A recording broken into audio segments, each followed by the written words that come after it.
to WP Glory, your go-to channel for WordPress tips and tricks. So getting this error when installing a template kit. There is an issue installing this template kit, ZipArchive extension not enabled.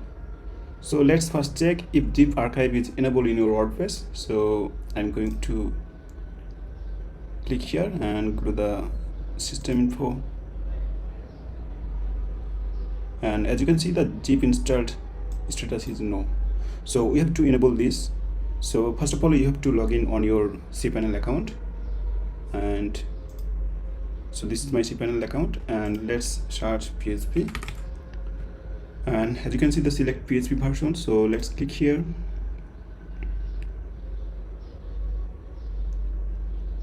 Okay, and you see the option here. So let's take this. Okay, so this is automatically saved. So let's go back to the WordPress dashboard. So let's reload this page. Okay, so as you can see, the status is yes now. So let's upload the template kit now. Okay, so I'm going to upload this one. So as you can see, the template is showing now. Thanks for watching. If this helped, give it a thumbs up and subscribe to my channel for more WordPress tips. Turn on the bell so you never miss a tutorial. Bye bye. Have a good day.